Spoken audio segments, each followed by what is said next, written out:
Hi friends, నేను మీ ఈశ్వర్. మీరు చూస్తున్నారు study with Eshwar YouTube channel. మన ఛానల్లో శాతవాహన యూనివర్సిటీకి సంబంధించిన డిగ్రీకి సంబంధించిన ప్రీవియస్ ఇయర్ క్వశ్చన్ పేపర్స్ అవైలబుల్గా ఉంటాయి. అదేవిధంగా మన ఛానల్లో మ్యాథమెటిక్స్ అండ్ ఇంగ్లీష్కి సంబంధించిన ఎక్స్ప్లెనేషన్ వీడియోస్ అవైలబుల్గా ఉన్నాయి. మన ఛానల్లో ఫ్యూచర్లో రాబోతున్న వీడియోస్ చాలా ఉపయోగపడతాయి మీకు. సో ఆ వీడియోస్ మిస్ కాకుండా ఉండాలంటే ఏం చేయాలి? మన ఛానల్ వెంటనే సబ్స్క్రైబ్ చేసి బెల్ ఐకాన్ ఆన్లో ట్యాప్ చేసుకొని పెట్టుకోండి. ఈ వీడియోలోకి వెళ్ళే ముందు ఒక లైక్ ఇచ్చుకోండి ప్లీజ్. ఓకే, ఇక్కడ చూడండి, థర్డ్ సెమిస్టర్ రెగ్యులర్ గ్రూప్ వాళ్ళకు అంటే R25 సిలబస్ వాళ్ళకు మాత్రమే చెప్తున్నాను. ఓకే, R25 సిలబస్ వాళ్ళకు సిలబస్ వచ్చేసి డిఫరెన్షియల్ అండ్ వెక్టార్ క్యాల్కులస్ అనే సిలబస్ ఉంది కదా. సో ఈ సిలబస్కు సంబంధించిన ఎక్స్ప్లెనేషన్ వీడియోస్ చేయమని నాకు కామెంట్స్ అయితే వచ్చాయండి.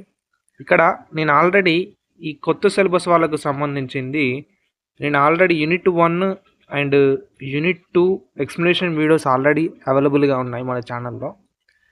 అది ఎక్కడ ఉన్నాయంటే ఈ వీడియో చూడండి. మీకు ఈ వీడియోలో నేను క్లియర్గా ఎక్స్ప్లెయిన్ చేశాను. ఓకే, యూనిట్ 1 యూనిట్ 2 ఎక్కడి నుంచి చదువుకోవాలి అండ్ మన ఛానల్లో ఎక్స్ప్లెనేషన్ వీడియోస్ ఉన్నాయా లేవా అని చెప్పాను. అండ్ ప్లేలిస్ట్ కూడా ఈ థర్డ్ సెమిస్టర్ రెగ్యులర్ వాళ్ళకు మ్యాథ్స్ ఎక్స్ప్లెనేషన్ ప్లేలిస్ట్ కూడా నేను కింద డిస్క్రిప్షన్లో ప్రొవైడ్ చేస్తాను, ఒకసారి చెక్ చేయండి. Unit 1 and unit 2 explanation videos already ఉన్నాయి. ఓకేనా, ఇప్పుడు మీకు యూనిట్ 3 అండ్ యూనిట్ 4లో ఏముంటుందంటే వెక్టార్ క్యాల్కులస్ గురించి ఇందులో ఉందండి. యూనిట్ 3లో యూనిట్ 4లో ఈ 2 యూనిట్స్లో మీకు వెక్టార్ క్యాల్కులస్లో ఉన్న సిలబస్ ఉంటుంది. ఇక్కడ ఏం చేస్తానంటే నేను ఈ యూనిట్ 3లో ఎన్ని టాపిక్స్ ఉన్నాయో ఒకసారి చూద్దామండి. ఇక్కడ gradient, divergence and curl, and ఇక్కడ మల్టిపుల్ ఇంటిగ్రల్స్ అంటే ఇంటిగ్రేషన్స్ తోటి ప్రాబ్లమ్స్ ఉంటాయి. Next vector integrations. ఓకే, వెక్టార్ని యూజ్ చేసుకొని ఇంటిగ్రేషన్ చేస్తూ కొన్ని థీరమ్స్ అండ్ ప్రాబ్లమ్స్ అయితే ఉంటాయండి. నేను ఈ యూనిట్ 3లో ఉన్న టాపిక్స్ అన్నీ కవర్ అయ్యేటట్టు ఓకే నాకు టైం దొరికినప్పుడల్లా నేను ఒక ఇంపార్టెంట్ క్వశ్చన్స్ని ఎక్స్ప్లెయిన్ చేస్తూ ఉంటాను. ఓకేనా, ఆ ఇంపార్టెంట్ క్వశ్చన్స్ మీకు ఎగ్జామ్లో తప్పకుండా వచ్చేటట్టే నేను ఎక్స్ప్లెయిన్ చేస్తానండి. ఓకే, నాకు టైం దొరికితే నేను ఖచ్చితంగా ఈ యూనిట్ 3కి అండ్ యూనిట్ 4కి సంబంధించిన ఇంపార్టెంట్ క్వశ్చన్స్ అని ఎక్స్ప్లెయిన్ చేస్తూ ఉంటాను. ఓకే, మీకేమన్నా ఇంపార్టెంట్ క్వశ్చన్స్ యొక్క ఆన్సర్ కావాలన్నా, ఎక్స్ప్లెనేషన్ కావాలన్నా నాకు కింద కామెంట్ బాక్స్లో ఏం చేయాలంటే మీరు ఆల్రెడీ కాలేజీలో వింటూ ఉంటారు కదా, మీకు వచ్చిన డౌట్ క్వశ్చన్ ఉంటుంది కదా, ఆ క్వశ్చన్ అనేది నాకు కామెంట్ బాక్స్లో తెలియజేస్తే నేను ఎక్స్ప్లెనేషన్ ఇస్తాను ఆ క్వశ్చన్కి. సో ఇప్పుడు యూనిట్ 3 మనం స్టార్ట్ చేద్దాం. ఓకే, యూనిట్ 3లో ఫస్ట్ క్వశ్చన్ అండి. యూనిట్ 3లో ఫస్ట్ క్వశ్చన్ చూద్దాం. అండ్ ఇంకొకటి కూడా కామెంట్ బాక్స్లో తెలియజేయండి. అండ్ ఇక్కడ వీడియోస్ అనేవి నేను బోర్డు మీద ఎక్స్ప్లెయిన్ చేయాలా లేదా ఇలాగే ఫోన్లో ఎక్స్ప్లెయిన్ చేయాలనేది మీకు ఆన్ స్క్రీన్గా ఎక్స్ప్లెయిన్ చేయాలా లేదా బోర్డు మీద ఎక్స్ప్లెయిన్ చేయాలా నాకు కింద కామెంట్ బాక్స్లో తెలియజేయండి. ఓకే, మీరు ఎలా అంటే అలా నేను ఎక్స్ప్లెయిన్ చేస్తాను. ఇప్పుడు యూనిట్ 3లో ఫస్ట్ ఇంపార్టెంట్ క్వశ్చన్ ఏంటి చూద్దాం. ఇక్కడ మనకు థర్డ్ సెమిస్టర్ రెగ్యులర్ వాళ్ళకు ఇంకా ఎగ్జామ్స్ అనేవి జరగలేదు కాబట్టి మనకు షార్ట్ అండ్ లాంగ్ క్వశ్చన్స్ అనేవి ఏ విధంగా వేస్తాడో తెలియదు. సో ఇక్కడ నేను ఏం చేస్తున్నానంటే ఆ టాపిక్స్ మీద ఉన్న క్వశ్చన్స్ ఏ విధంగా ఇస్తాడనేది చెప్తాను. ఇక్కడ యూనిట్ 3లో చాలా ఇంపార్టెంట్ టాపిక్ ఏంటంటే డైరెక్షనల్ డెరివేటివ్ అనేది టాపిక్. ఓకేనా, ఈ డైరెక్షనల్ డెరివేటివ్ అనే టాపిక్ మీద క్వశ్చన్స్ అనేవి కంపల్సరీ ఇస్తాడు ఎగ్జామినేషన్లో. ఇక్కడ ఫస్ట్ క్వశ్చన్ చూసినట్లయితే find the directional derivative of phi is equals to x² plus y² plus xz at the point 2, -1, 3 in the direction of capital A is equals to అని ఇచ్చిండు. ఇక్కడ జాగ్రత్తగా చూసుకున్నట్లయితే మనకు ఒక phi అనేది ఇచ్చిండండి. అంటే డైరెక్షనల్ డెరివేటివ్ ఆఫ్ phi ఎంత ఇచ్చిండు? x² plus y² అని సంథింగ్ ఇచ్చిండు. అండ్ పాయింట్ కూడా ఇచ్చిండు. అండ్ ఇక్కడ డైరెక్షన్ కూడా ఇచ్చిండు. ఏ డైరెక్షన్ అనేది ఇచ్చిండు. సో ఇవన్నిటిని యూజ్ చేసుకొని మనం ఏం ఫైండ్ అవుట్ చేయాలి? డైరెక్షనల్ డెరివేటివ్ అనేది ఫైండ్ అవుట్ చేయాలి. ఏం ఫైండ్ అవుట్ చేయాలి? డైరెక్షనల్ డెరివేటివ్ అనేది ఫైండ్ అవుట్ చేయాలి. ఇక్కడ నేను టాపిక్స్ అనేవి సపరేట్గా ఎక్స్ప్లెయిన్ చేయడానికి చాలా టైం పడుతుంది. సో ఇక్కడ ఏంటంటే నేను క్వశ్చన్ అండ్ ఆన్సర్ ఎక్స్ప్లెయిన్ చేసేటప్పుడే నేను ఆ ఆన్సర్ అనేది ఎలా చేయాలనేది అప్పుడే టాపిక్ అనేది ఎక్స్ప్లెయిన్ చేస్తాను. ఇప్పుడు ఈ డైరెక్షనల్ డెరివేటివ్ కనుక్కోవడానికి ఒకసారి ప్రాసెస్ చూద్దాం మనం. సొల్యూషన్ వచ్చేసి ఇక్కడ ఫస్ట్ మీరు చేయాల్సిన పని ఏంటంటే గివెన్ రాసుకోవాలి. ఇచ్చిన క్వశ్చన్లో ఇచ్చిన ఏంటి 5 ఇచ్చిండు, పాయింట్ ఇచ్చిండు అండ్ డైరెక్షన్ ఇచ్చిండు కదా. అవన్నీ రాసుకున్న తర్వాత ఏం కనుక్కోమన్నాడు మనల్ని? డైరెక్షనల్, ఇక్కడ చూసుకోండి, direction derivative of 5 in the direction of A. అంటే ఈ ఏ యొక్క డైరెక్షన్ యూజ్ చేసుకొని మనం డైరెక్షనల్ డెరివేటివ్ అనేది కనుక్కోవాలి. సో మరి ఫార్ములా ఏంటి? So this is the formula. ఈ ఫార్ములా గుర్తుంచుకోండి. ఏంటి? ఇక్కడ డిఏ ఆఫ్ 5 అని ఉంది. అంటే దాని అర్థం ఏంటి? ఇక్కడ మీద రాశాను direction derivative of 5 in the direction of A. Okay, అంటే DA direction derivative in the direction of A అంటే 5 అన్నట్టు. ఓకే, ఈజ్ ఈక్వల్స్ టు, ఇది ఎలా చదవాలంటే డెల్ 5. ఇది ఇలా రాస్తే డెల్ అన్నట్టు, ఇది 5, del 5 dot A, del 5 dot A. So దీన్ని ఈక్వేషన్ నెంబర్ 1 అనుకోండి. ఓకే, దీనికి 1 అని రిప్రజెంట్ ఇవ్వండి. ఇచ్చిన తర్వాత ఇప్పుడు ఇది డైరెక్షన్ డెరివేటివ్ ఫార్ములా. సో అది మనం కనుక్కోవాలి. సో ఇక్కడ వాల్యూ రావాలంటే మనకు డెల్ 5 కనుక్కోవాలి అండ్ ఏ కనుక్కోవాలి. సో ఈ రెండు కనుక్కున్న తర్వాత ఆ రెండు వాల్యూస్ని ఈ 1 అనే దాంట్లో మనం అప్లై చేసినట్లయితే మనకు డైరెక్షనల్ డెరివేటివ్ వస్తుంది. సో ఫస్ట్ మనం డెల్ 5ని కనుక్కున్నాం. డెల్ 5కి ఫార్ములా ఏంటంటే this is the formula of del 5. Okay, మీరు ఎగ్జామినేషన్లో ఏమైనా ఫార్ములా రాసినట్లయితే ఇలా బాక్సెస్ అనేవి తప్పకుండా రిప్రజెంట్ చేయండి. ఎందుకంటే వాళ్ళకు కరెక్ట్గా ఆ ఫార్ములా చూసినట్లయితే ఈ స్టూడెంట్కి ఎంతో కొంత తెలుసు అని అనుకుంటారు. ఓకే, ఇప్పుడు ఇక్కడ డెల్ 5 ఫార్ములా ఈ విధంగా ఉంది. ఇక్కడ ఏంటి? Do by do x into i, do by into j, do by do z into k into 5 అని ఉంది. ఓకే, ఇప్పుడు ఇక్కడ క్వశ్చన్లో మనకు ఈ 5 వాల్యూ ఇచ్చిండు కదా. ఎంత ఇచ్చిండు? x² + y² + xz అని ఇచ్చిండు. సో దీన్ని తీసుకొచ్చి ఇక్కడ అప్లై చేయండి. ఇక్కడ 5 అనే ప్లేస్లో నేను క్వశ్చన్లో ఇచ్చింది ఇక్కడ అప్లై చేశానండి. ఓకే, నెక్స్ట్ ఏం చేయాలి అప్లై చేసిన తర్వాత అంటే ఇక్కడ ఈ లోపట ఉన్న వాటికి ఈ 5 వాల్యూని అన్నిటికీ మల్టిప్లై చేయాలి. ఓకేనా? సపరేట్గా మల్టిప్లై చేస్తున్నాను, మీకు ఈజీగా అర్థమవుతుంది. ఇక చూడండి, ఇక్కడ do by do x into 5 into i. ఈ బయట ఉన్న వాల్యూ ఏదైతే ఉందో 5 వాల్యూ నేను ప్రతి దానికి ఇక్కడ అప్లై చేశాను, జాగ్రత్తగా గమనించండి. ఓకే, ఎటువంటి చేంజ్ చేయలేదు. వాటిని ఈ డో బై డో ఎక్స్కి ఇంటూ ఐకి 5 వాల్యూని అప్లై చేశాను. ఓకే, అప్లై చేసిన తర్వాత మనకి ఇక్కడ వాల్యూస్ వచ్చాయి, కొన్ని ఈ వాల్యూస్ వచ్చినాయి కదా. మరి ఇవి ఏ విధంగా వచ్చాయి అనేది ఇక్కడ డిస్కస్ చేద్దాం. ఇక్కడ first do by do x ఉంది. డో బై డో ఎక్స్ అంటే దాని అర్థం ఏంటి? మీకు యూనిట్ 1లో పార్షియల్ డిఫరెన్షియేటింగ్ అనేది టాపిక్ ఉంది, చాప్టర్. ఓకే, ఆ యూనిట్లో ఏమని ఉందంటే డో బై డో ఎక్స్ అంటే ఏంటి? మనం ఓన్లీ ఎక్స్కి మాత్రమే చేస్తున్నాం. ఓకేనా? ఇప్పుడు ఎక్స్, వై, జెడ్ ఈ 3 ఉన్నాయి వేరియబుల్స్. ఓకే, ఇప్పుడు ఈ do by do x only ఎక్స్కి మాత్రమే అప్లికేబుల్ అవుతుంది. అంటే do by do x with respect to x మాత్రమే చేస్తున్నాం. సో అప్పుడు ఈ వై, జెడ్ అనేవి కాన్స్టాంట్గా ఉంటాయి. ఓకే, డో ఎక్స్ డినామినేటర్లో డో ఎక్స్ ఉంటే ఎక్స్ అప్లికేబుల్ అవుతుంది. మిగతావి ఏవైతే వేరియబుల్స్ ఉన్నాయో వైజెడ్ అవి కాన్స్టాంట్ కిందకి వస్తుంది. ఓకే, అదేవిధంగా next do by do y అంటే అప్పుడు ఎక్స్ జెడ్ కాన్స్టాంట్గా ఉంటాయి, ఈ వై అనేది అప్లికేబుల్ అవుతుంది. ఓకేనా? అంటే మనం విత్ రెస్పెక్ట్ టు వై చేస్తున్నాం. ఓకే, నెక్స్ట్ ఇక్కడ డో బై డో జెడ్ అంటే ఇక్కడ ఏమవుతుందంటే వై అండ్ ఎక్స్ ఈ రెండు కాన్స్టెంట్గా ఉంటాయి. జెడ్ అనేది విత్ రెస్పెక్ట్ టు చేస్తున్నాం కాబట్టి అది అప్లికబుల్ అవుతుంది. సో ఇక్కడ చేస్తున్నాను. ఇప్పుడు చూడండి, క్లారిటీగా అర్థం చేసుకోండి.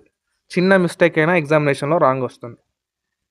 ఇప్పుడు డినామినేటర్లో డో ఎక్స్ ఉంది. ఓకే, డో ఎక్స్ ఉంటే నేనేం చెప్పాను, ఇక్కడ వై జెడ్ కాన్స్టెంట్గా అని చెప్పాను.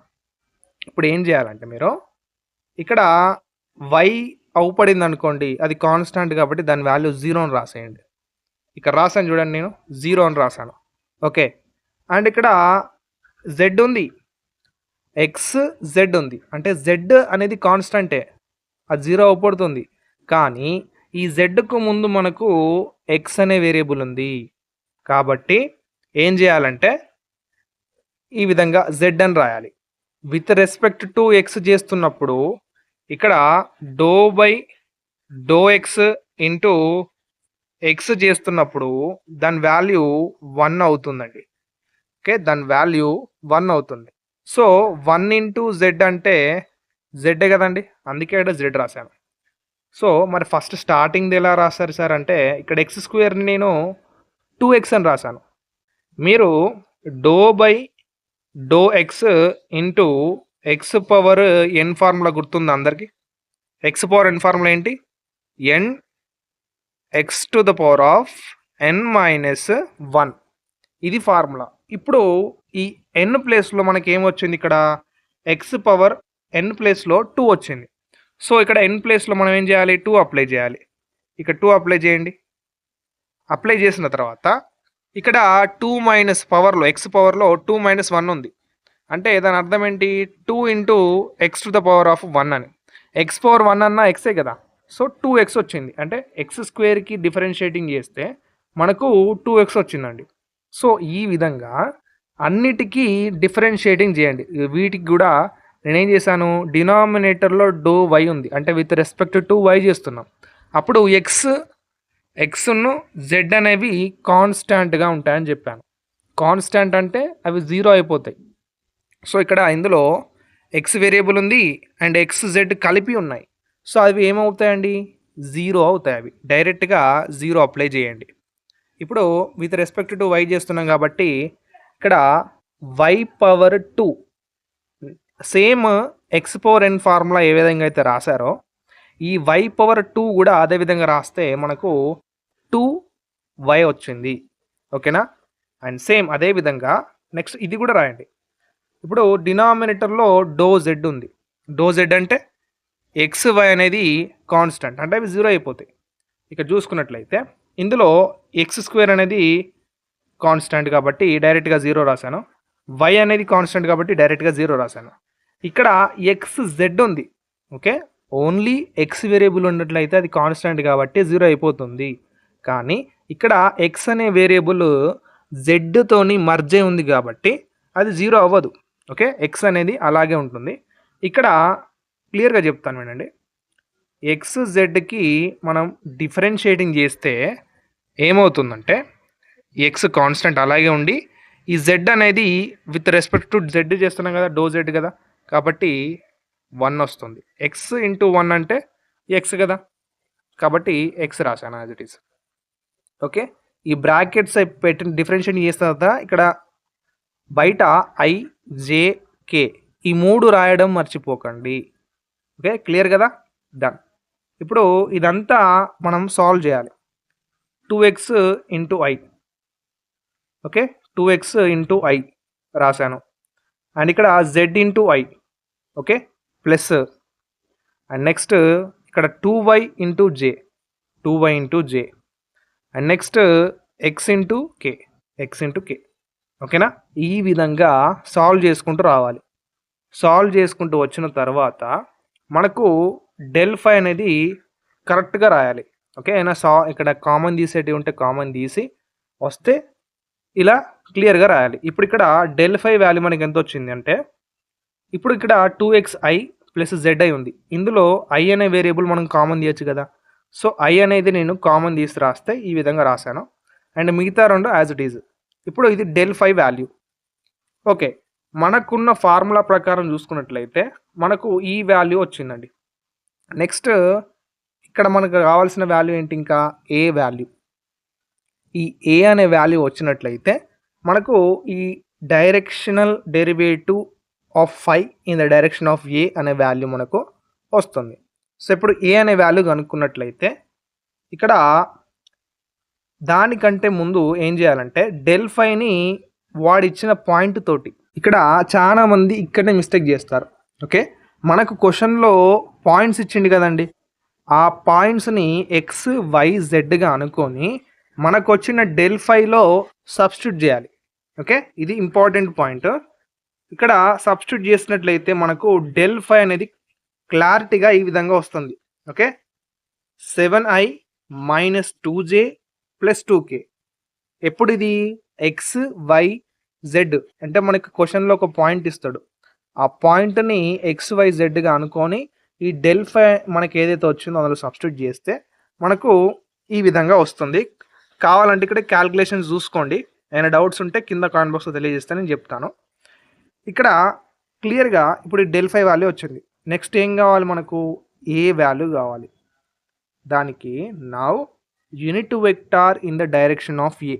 యూనిట్ వెక్టార్ అనేది ఏంటంటున్నామంటే మనం స్మాల్ ఏని యూనిట్ వెక్టార్ అంటున్నాం.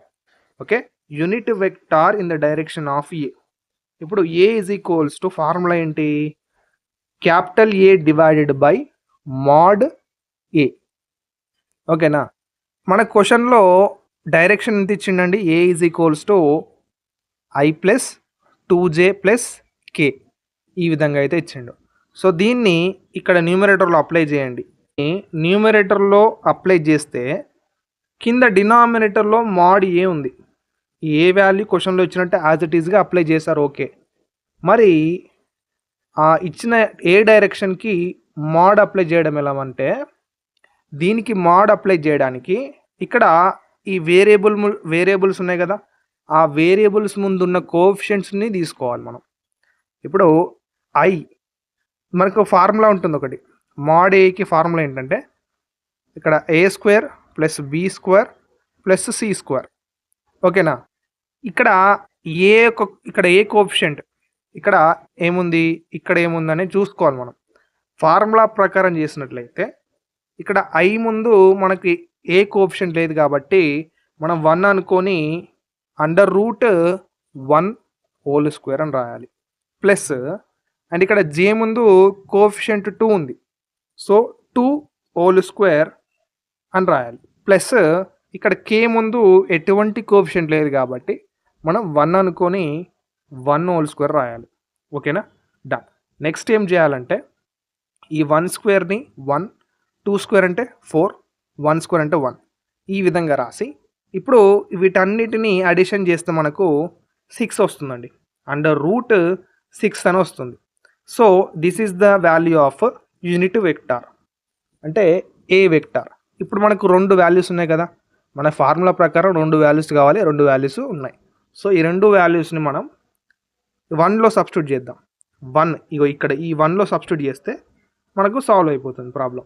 ఇక్కడ చూసుకోండి, ఇక్కడికి మనకు వచ్చిన డెల్ ఫై వాల్యూ అండ్ ఇది యూనిట్ వెక్టార్ వాల్యూ అంటే ఏ వాల్యూ. డన్. ఇప్పుడు ఒక ఇంపార్టెంట్ ఫార్ములా చెప్తాను, ఇది గుర్తుంచుకోండి. మనం ఇక్కడ డాట్ థియరీలో, ఓకేనా, దీన్ని డాట్ అంటాం. ఓకే, మల్టిప్లికేషన్ అంటారు కానీ డాట్ ప్రకారం చూసుకున్నట్లయితే మనకు ఈ ఫార్ములాలో అప్లికేబుల్ అవుతాయండి. డాట్ ప్రకారం ఐ డాట్ ఐ అంటే దాని value 1. Okay, j dot j అంటే దాని వాల్యూ కూడా 1. కే డాట్ కే అంటే దాని వాల్యూ కూడా 1.